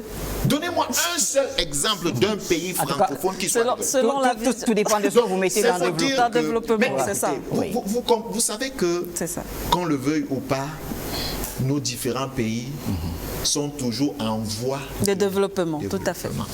En voie de... Quand on sait qu'on a quand même côtoyé des économies comme celle de l'Indonésie et autres, qu'est-ce qui explique que nous soyons à cette étape encore? Donc il est important de dire aujourd'hui, hier, ils ont réussi le pari. Vous savez pourquoi? Parce que lorsqu'ils nous ont enlevé toute la notion de ce que nous avions, parce qu'on nous a fait comprendre aujourd'hui que le monde a commencé pendant l'esclavage. Et pourtant, avant, nous avions nos civilisations et nous vivions bien, organisés. Lorsqu'on est venu prendre des hommes pendant l'esclavage, on prenait l'effort. Vous voyez comme M. Bandakani, sa corpulence là, et puis M. Parfendon, quand on me regardait, on regardait le docteur Yam, on allait nous laisser Bachir là. On allait prendre des gens comme on prenait des gens comme Bandakani et Parfendon parce qu'on voulait des gens forts, des gens qui avaient des muscles pour amener de ce côté-là, pour cultiver des champs de canne à sucre, poser des rails et bien d'autres. Après cette période, ils ont créé une histoire qu'ils ont appelée les bourses. On prenait des intelligences, c'est-à-dire on dit les meilleurs peuvent aller étudier en Occident, je ne sais pas trop, partout là, les meilleurs partaient. Vous savez qui on laissait? Donc quand on prenait l'effort pour l'esclavage, on laissait les faibles, ceux qui n'avaient pas la force physique. Mais c'est ceux-là donc qui sans force physique devaient construire nos nations africaines. Ben, on évolue, puisque le monde a évolué, on a commencé donc à prendre les intelligences pour laisser qui? Excusez-moi du terme, je ne veux pas dire que les Africains sont des imbéciles, mais on laissait carrément ceux qui n'avaient pas un coefficient intellectuel avancé. Selon eux, en tout cas. Selon eux, en tout cas. On prenait les premiers, les meilleurs. On leur disait, allez étudier, venez. Plus tard, il y a même eu un qui a eu le courage de dire que eux, ils préfèrent l'immigration choisie. C'est-à-dire que on vous demande, vous venez volontairement. On vous présente 2-3 noirs, entre parenthèses, qu'on brandit comme des réussites dans leur système. Et puis, vous prenez vous-même vos enfants, vous envoyez dans leur système pour aller étudier. Et c'est ceux-là qui vont, entre parenthèses, être préparés pour venir diriger vos pays, nos pays. Donc, il est important aujourd'hui de dire, Madame Siké, que nous avons, nous ne sommes plus à l'étape où on nous disait, où on orientait notre pensée. Nous avons la liberté aujourd'hui de penser et la liberté d'agir. Et cette liberté d'agir doit nous pousser à construire nos propres États. Merci à vous, Président Matomba. On va rapidement faire un tour au standard pour passer également la parole à nos téléspectateurs. Delphin, depuis Gitega au Burundi. Bonsoir Delphin, bienvenue.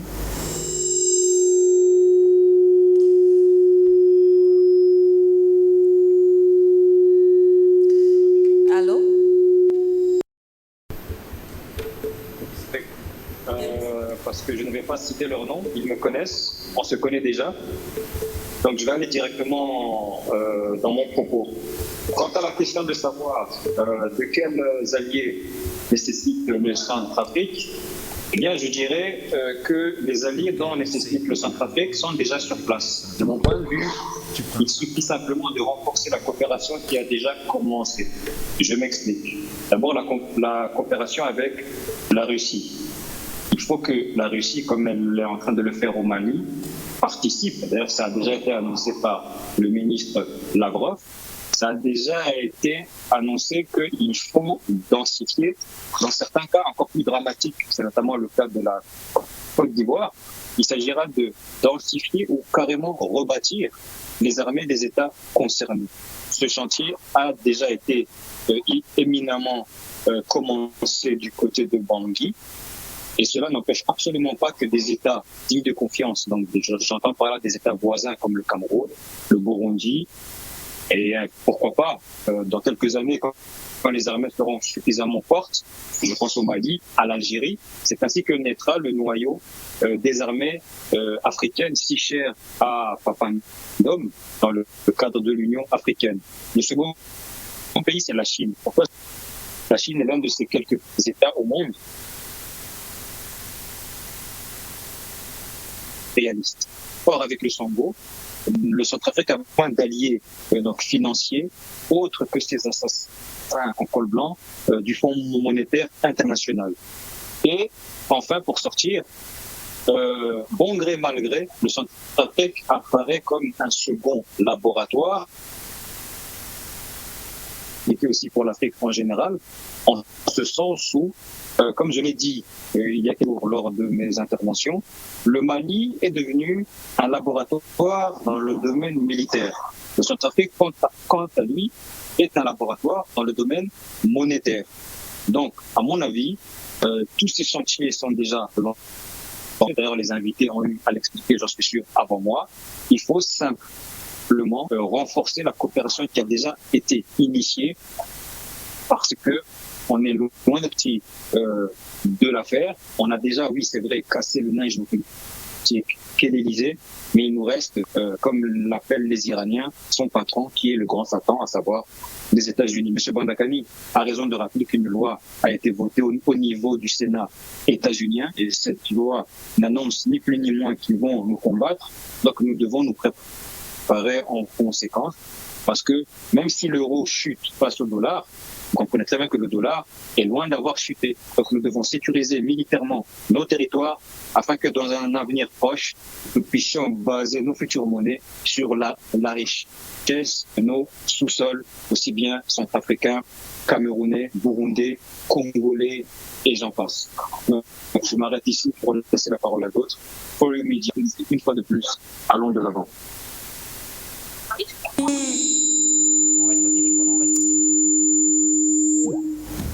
On reste au téléphone. Allô?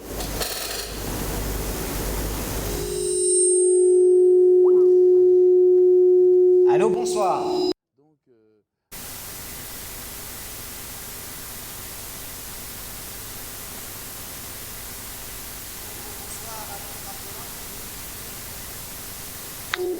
Allô, bonsoir, Oroyo TV.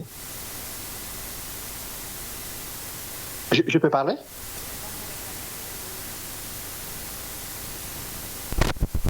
Bonsoir, Forio Média. Bonsoir pour la télévision centrafricaine. Bonsoir tous les panélistes. Bonsoir nos vaillants journalistes.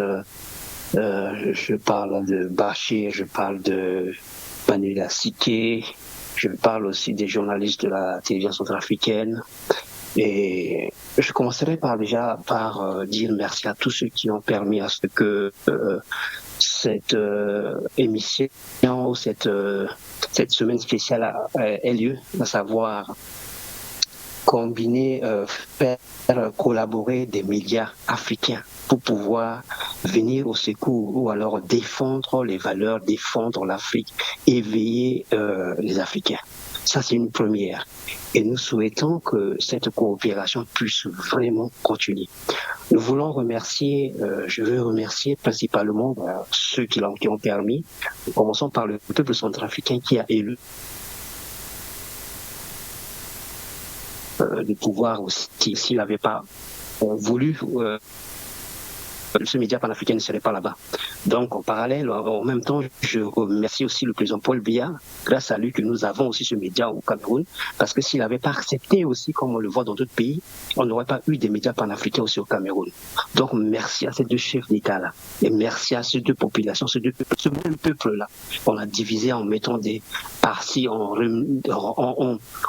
mettant, comment on appelle, dirais-je, on mettait des cloisons qui n'existaient pas, et en créant des pays fictifs entre nations, dans toute l'Afrique. Voilà. Maintenant, comme j'appelle de l'étranger, j'appelle là de loin, et que ça peut couper à tout moment, je vais aller d'abord droit au but, ce que je voulais dire, et peut-être si j'ai un peu de temps maintenant, je pourrais développer je vais commencer par la fin pour revenir au début. Excusez-moi. Alors, on parle de sécurité, et on parle de coopération.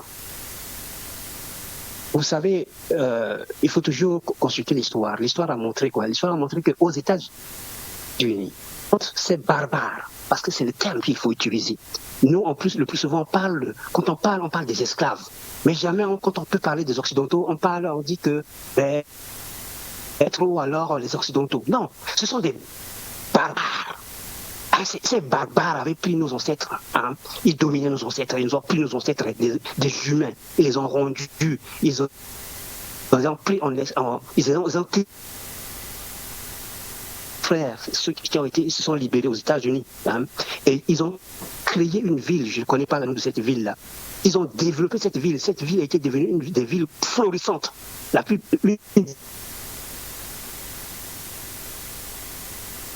mais il leur manquait quoi? Il leur manquait la force, c'est-à-dire une armée pour se défendre. Les barbares, leurs descendants barbares, ont vu ça, ils étaient jaloux. Qu'est-ce qu'ils ont provoqué? Ils sont allés, ils ont provoqué quelque chose, ils sont allés, ils ont bombardé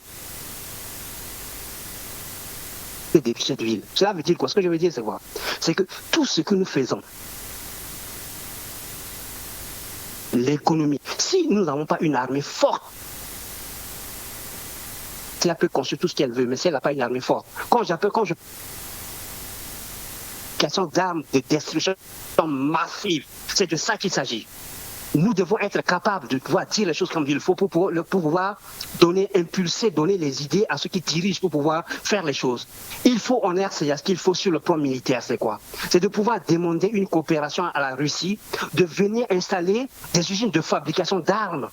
Je dis bien, la RCA ne doit pas se contenter de faire venir les Russes ou alors d'acheter des matériels russes. On peut acheter pour le début, mais très rapidement, et ça je dis c'est valable pour la RCA, pour le Mali, pour tous ces pays qui sont en train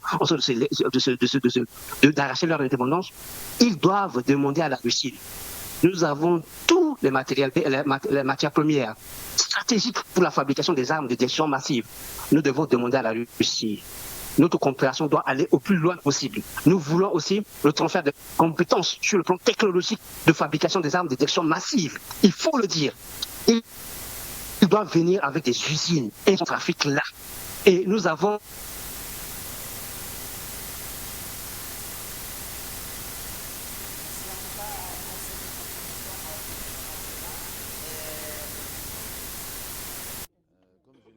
On revient faire un dernier tour de table avec la complicité de la réalisation de ce côté-là. Allô, bonsoir.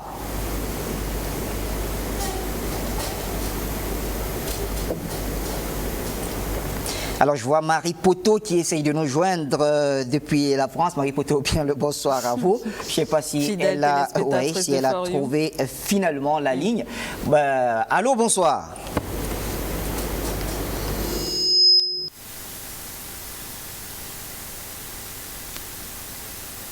D'accord, mais merci.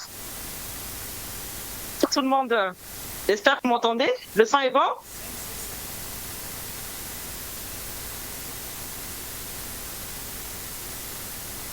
C'est Marie Poto. Marie Poto vous salue tous.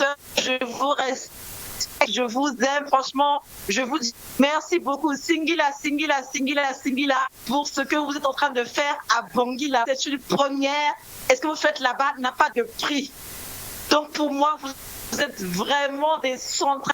Vous êtes des frères, vous êtes des sœurs. Je vous embrasse et je vous encourage.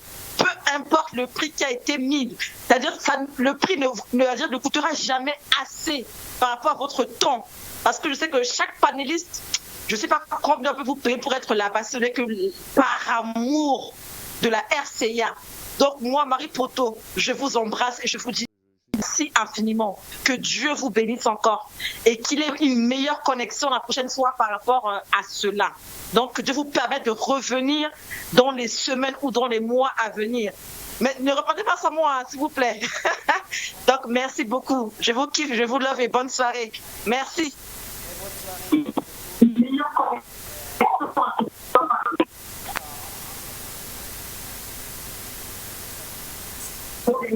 Oui, c'est Fort TV. Allô?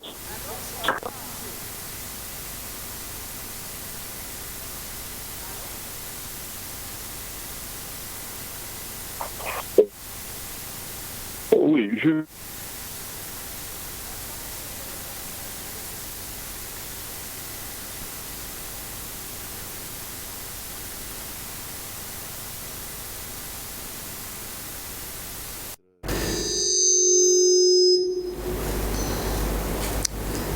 D'accord, je pense qu'on va reprendre...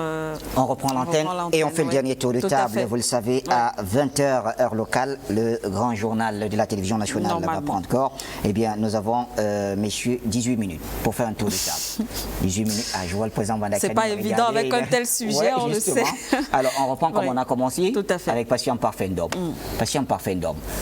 Aujourd'hui, on est arrivé à un niveau où la conscience centrafricaine et africaine est d'accord sur le fait que la coopération avec la France n'a pas été bénéfique pour ce pays.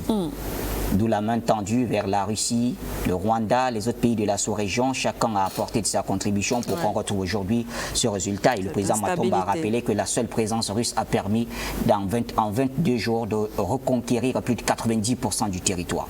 Un résultat certes efficace.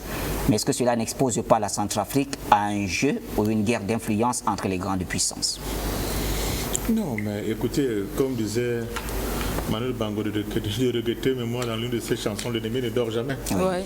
Chaque fois qu'on a l'impression que vous avez fait des pas qualitatifs, les ennemis en face, qui ont plutôt intérêt à vous maintenir dans une espèce de domination, vont tenter évidemment de vous ramener un peu en arrière. Tout à fait. Et Bachir, il n'y a pas de construction nationale sans conscience historique. On donne souvent l'impression que nous aimons rentrer dans l'histoire. Mais on rentre dans l'histoire pour mieux comprendre le présent et éclairer l'avenir. Oui, préparer l'avenir. Vous ne pouvez pas être dans des espaces comme celui-ci sans de temps en temps convoquer l'histoire pour être capable de mettre des jugements de valeur sur des coopérations d'aujourd'hui. On a dit beaucoup de choses concernant les affres de la colonie française sur le sol centrafricain. J'ajoute la construction du chemin de fer Congo-Océan. Oui. Je l'ai dit ce matin. Des milliers de jeunes centrafricains morts. J'ai dit des milliers. On nous a parlé de la guerre du Congo, où le pays fut complètement décimé. Sa population coupée en deux, dans une partie complètement décimée. On nous a parlé d'ensemble des humiliations, mais surtout de toutes ces années, avec ces coups d'État à répétition qui n'ont pas permis à la Centrafrique de pouvoir se construire. Si vous avez un partenaire et que c'est ce qu'il vous offre comme horizon, c'est quel type de partenaire ça? C'est quoi?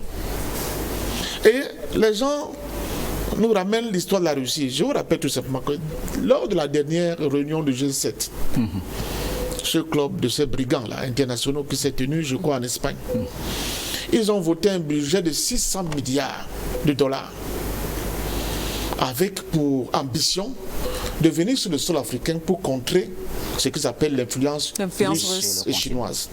Donc vous voyez l'avenir, ce qui nous attend demain. Et pourquoi? C'est seulement maintenant qu'ils se rendent compte que cette influence soi-disant russe et chinoise leur pose problème. Parce que tant que celui qui avait les manettes du jeu et que nous impliquait, il nous conditionnait, comment dire ça, nos développements économiques à base de cette monnaie nazie qu'on appelle le franc CFA, les accords de coopération, les bases militaires, même notre représentation au niveau des instances internationales. Je vous rappelle qu'il y a un sommet de la forêt sur le plan international, je crois que c'est passé à Rio. Vous savez qui a représenté tous les pays du bassin du Congo? C'était le président français. On imagine. Tous les pays. Tous les pays. C'est-à-dire, le gars est devant et dit qu'il parle au nom de la forêt du bassin du Congo et tous les chefs d'État africains sont derrière lui. Voilà la réalité. Quand on parle de la question de la souveraineté, les gens ne comprennent pas. La souveraineté aussi, c'est avoir la liberté de choisir un partenaire qui peut t'accompagner dans la réalisation d'une certaine mission. Cette liberté-là, elle est indéniable parce qu'elle est même inscrite dans la charte des droits de l'ONU. C'est le sacré-saint principe des droits du peuple à disposer d'eux-mêmes. Pourquoi on nie ce sacré-saint principe aux peuples africains? Pourquoi?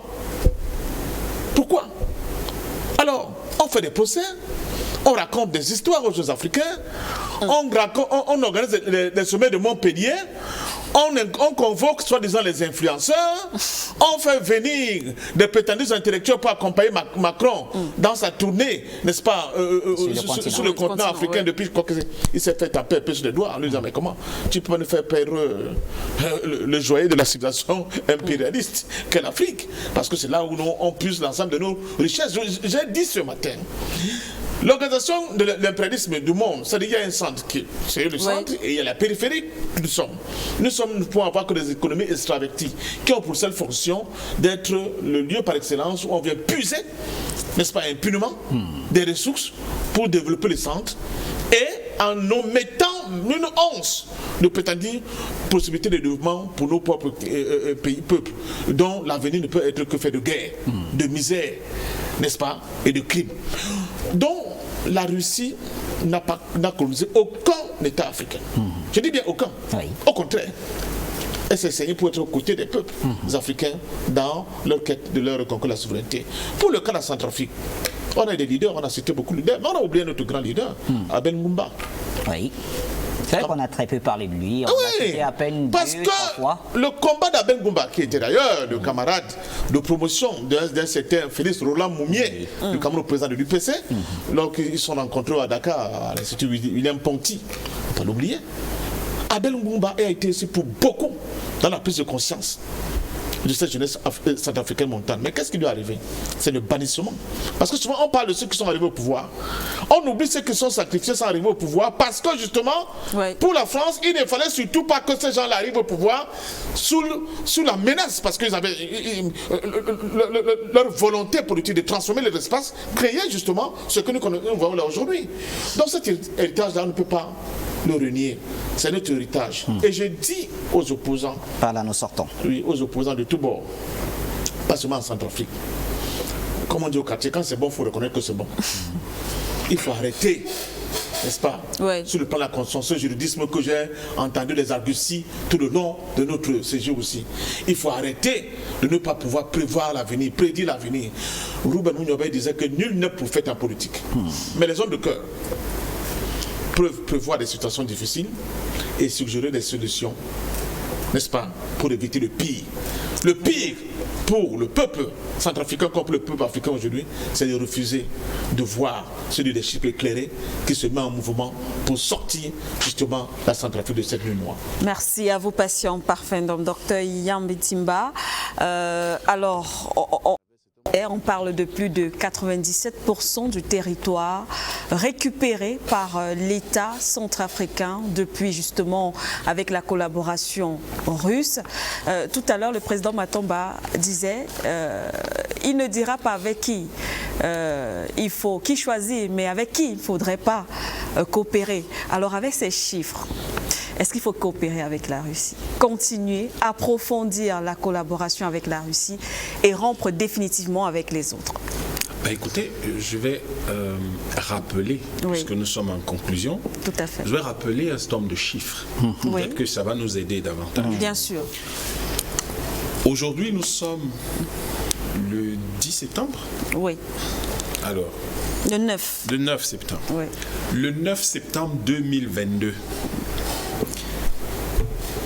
L'État centrafricain, au cours des 2 dernières années, a pour la première fois dans l'histoire de ce pays pris le contrôle de 97% de son territoire. Ça veut dire que sur 623 000 km² environ, l'État centrafricain contrôle aujourd'hui 605 000 km² au moins. C'est extrêmement important. Donc, autour de là. Deuxième chose, 16% du territoire ont déjà été prospectés et la valeur des ressources minières à ce jour est de 1 800 000 milliards de francs CFA. Ce qui fait que chaque Centrafricain, là, si on prenait simplement cette valeur et qu'on la répartissait entre 6 millions de personnes, ça ferait 300 millions de francs CFA par citoyen.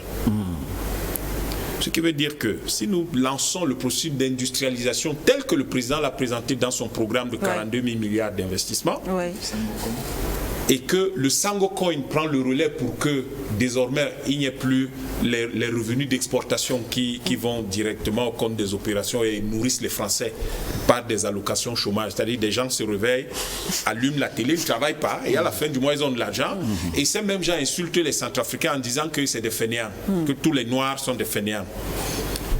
Si on industrialise, ça va faire au moins 20 fois plus. C'est-à-dire que chaque Centrafricain, le 9 septembre 2022, a une fortune potentielle de 6 milliards de francs CFA. Je vous rappelle que dans le monde, ça équivaut à 10 millions de dollars. Dans le monde, il y a moins de 30 millions de personnes sur 7 milliards qui ont une fortune équivalente à 10 millions de dollars. Nous sommes en train de parler de l'État centrafricain. Je ne suis pas en train de parler de Dubaï ou de Qatar. Je parle de la Centrafrique. Mais c'est qu'en Centrafrique, c'est tout le monde qui aura cette fortune-là. Le pays qui a causé tous les problèmes au Centrafrique s'appelle la France et qui continue à causer l'essentiel des problèmes de ce pays s'appelle la France. On peut l'accepter, on peut ne pas l'accepter, l'histoire est là, ce n'est pas moi qui le dis, c'est l'histoire qui le dit. Ce pays a un PIB 2021 de 2800 milliards. De 2800 milliards de dollars. Il se trouve que les réserves prouvées de la Centrafrique, c'est à peu près l'équivalent de 3000 milliards de dollars. Qui va chercher quoi chez l'autre? Et vous comprenez pourquoi? Il peut y avoir une armée fantoche en Centrafrique, mais 2000 militaires français surentraînés. Il peut y avoir pas d'école de qualité, pas de formation, pas de formation sanitaire de qualité en Centrafrique, mais on va vous dire oui, mais nous avons formé les gens, vous savez, on forme tout le temps. Formez personne. En réalité, ce que vous faites, c'est que vous entretenez le système que vous avez mis en place qui vous permet de siphonner la valeur de ce ajouté produite dans ce pays. Voilà la raison pour laquelle nous disons que si la MINUSCA a encore 1 an ou 2 ans ou plus, je ne sais pas combien d'années le peuple centrafricain acceptera encore sa présence, il faudrait que la MINUSCA soit placée sous commandement direct, commandement militaire, administratif et financier du président de la République et avec une gestion quotidienne du chef d'état-major de l'armée centrafricaine. Parce qu'il ne peut pas y avoir 2 commandants en chef dans un pays, ce n'est pas possible. On ne peut pas avoir un pays avec 2 commandants en chef. Le seul commandant en chef dans un pays s'appelle le président de la République, le chef de l'État. Voilà pourquoi vous comprenez que il peut y avoir différents types de partenaires et il y en a certains qui soit ils préservent l'ADN de votre civilisation. On sait très bien qui a aidé à préserver l'ADN de la civilisation éthiopienne. Et s'il y a donc un autre partenaire qui tue l'ADN de votre civilisation, c'est-à-dire par exemple, au lieu que vous parliez le sango, vous oblige à parler le français, les Russes n'ont pas demandé aux Italiens de parler le russe. Cela veut dire que vous faites vous-même le choix. Soit vous restez vous-même, soit vous devenez un blanc à peau noire. Et ensuite, cela conduit, pour que tout cela se fasse convenablement, il faut que le Centrafrique se dote clairement d'un texte fondamental qui va orienter son avenir. Et ce texte, avec son comité qui doit être pluridisciplinaire pour intégrer toutes les attentes et tous les idéaux des Centrafricains dans cette constitution. Et il faudrait bien que cesse la mise sous tutelle du chef de l'État et puis cette espèce d'incapacité, disons de blocage de l'État qui empêche que le président aille le plus vite possible. Et je finirai par quelque chose, madame, puisque nous n'avons pas beaucoup de temps. Oui, on n'a plus assez de temps. Il faut qu'au terme de tout ce que nous avons dit tout au long de cette semaine, qu'il soit entendu pour ceux qui veulent aspirer, ceux qui aspirent ou veulent aspirer au titre de partenaire des futurs États africains, l'Afrique ne ferme la porte à personne. Et l'Afrique n'enlève rien à personne, disait le président camerounais. L'Afrique ne ferme la porte à personne. L'Afrique donne l'opportunité à tout le monde de quitter l'Afrique, puisque tous ceux qui sont venus ici devraient partir pour éviter un naufrage vietnamien. Donc il faut que tout le monde quitte l'Afrique, que les gens ramassent leurs bases militaires et partent. Que les gens s'assurent que leurs suppôts, ce que Bandakar appelle les endocolons, qui mettent leurs endocolons dans leurs avions et dans leurs voitures et partent avec. Parce que s'ils ne le font pas, ils perdront une opportunité extraordinaire de pouvoir travailler avec l'Afrique. Le Centrafrique, là, c'est 3000 milliards de dollars et le Centrafrique est prêt à partager un peu. Puisque le Centrafrique estime que cette richesse est une richesse naturelle et que cette richesse naturelle-là, il n'y a aucun mal à le partager avec l'humanité tout entière, mais que cette richesse est d'abord, premièrement, et sous le contrôle exclusif des Centrafricains, avec donc leurs frères africains qui viendront les aider à la transformer et à la produire, et ceux qui sont ailleurs pourront seulement être aimés. Et enfin, je conclus, les Russes ne sont pas venus ici, les Russes ne sont pas venus ici en bombardant qui que ce soit. Ils n'ont pas atterri par un miracle un jour à la conquête de terre ou à la conquête d'énergie, de sources d'énergie, de matières premières et à la conquête de débouchés pour leurs produits. Les Russes ont arrivé ici en invité. Voilà pourquoi il est important, les invités, les Africains les traitent avec décence et avec beaucoup de joie. Merci à vous, Dr Yam Timba. Je pense qu'on va poursuivre avec Mbandakani, président Mbandakani, puisqu'on est en train de sortir justement. Alors, dans le cadre de cette problématique, quel partenariat ou partenaire pour la République centrafricaine, pour vous, que répondirez-vous de manière directe? D'abord, en fait, ce n'est pas la sorcellerie, le partenariat entre les États, ce n'est pas la sorcellerie, Mme Mandela Siki. Le partenariat se fait sur la base de la rationalité, c'est-à-dire que la conscience de ses intérêts immédiats et de ses intérêts futurs. Oui. Donc, qu'est-ce qui fonde la démarche partenariale d'un État? C'est deux ou trois choses. Un, l'histoire et la mémoire des intérêts et des aspirations qui ont fondé le pays et qui ont rythmé son évolution. Première condition. Oui. La deuxième condition, c'est la mémoire de tout ce qui est l'ennemi du pays, en interne ou en externe. Et le recensement et l'évaluation actualisée des actions de cet ennemi-là. Et enfin, la vision qui dirige le pays. Quand vous avez articulé tout ça, le bon partenaire, ça va de soi. Oui. Ça va de soi. Mais quand j'ai dit tout ça, c'est compliqué de savoir que le bon partenaire des Centrafricains. En tout cas, à travers vos analyses, on comprend. C'est compliqué. Bon, ce n'est pas la France, ce n'est pas l'Union européenne, ce ne sont pas les États-Unis. Vous savez qu'à l'heure où nous parlons, les États-Unis, là, cet État terroriste, cet État de sauvage, de petits sauvages, ont voté une loi qui fait que la Centrafrique est quasiment en guerre contre les États-Unis. Vous savez pourquoi? Parce que la Centrafrique traite avec les Russes. Cette loi a été votée au Sénat américain. Alors nous parlons. C'est-à-dire que ces sauvageons-là qu'on appelle les Américains interdisent à un pays comme le Centrafrique de choisir avec qui il doit coopérer. Coopérer, c'est un peu tant d'autres. C'est pas un bon partenaire, ça. C'est pas un bon partenaire. Les civilisés ne peuvent pas traiter avec des sauvages. Mais c'est pas eux qui nous ont appris ça. Donc, quand il fait de dire ça rapidement, je vais liquider certaines choses pour vous dire que le partenariat avec la France, c'est-à-dire la France n'est pas un partenaire, c'est l'ennemi. La France, c'est l'ennemi historique de la RCA. Ceux qui disent le contraire sont des menteurs. Que par diplomatie, les autorités ne peuvent pas dire ça, nous on comprend. Mais que sur des débats, les gens veulent croire aux Centrafricains que la France est leur ami. C'est-à-dire c'est contraire à l'histoire de ce pays jusqu'à ce jour. Quels sont devenus les militaires qui ont violé les enfants ici? Ils sont allés en France, non? On a dit quoi? Non-lieu. Non-lieu. Vous savez pourquoi? Les gens m'ont dit que, mais, ok, pourquoi le Centrafrique ne dit rien? Pourquoi les autorités ne disent rien? Parce qu'il y a un accord qui est signé ici et qui est imposé à ce pays, comme ils le font ailleurs, que les militaires français, quand ils sont à l'étranger, tout ce qu'ils font, ils ne sont pas responsables de ça. Bon, voilà la coopération. C'est-à-dire, tout ce qu'ils font dans un pays, les militaires français, le pays hôte ne peut pas les juger. On vous impose de signer ça. Madame Mandela Siki. Oui. Tout à l'heure, M. Matomba convoquait le fait que l'Ukraine a crié au secours à l'ONU. Que tu viens m'aider. Ils ne répondent pas.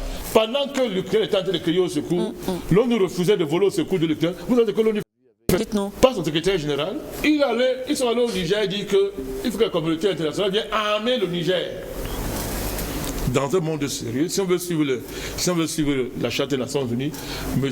Guterres aurait déjà démissionné pour avoir fait ça. Vous voyez ce qui est en train de se jouer. À propos de l'influence russe et chinoise, on fait la guerre à l'influence russe et chinoise. Bon, moi, ça me fait sourire. Alors, nous parlons.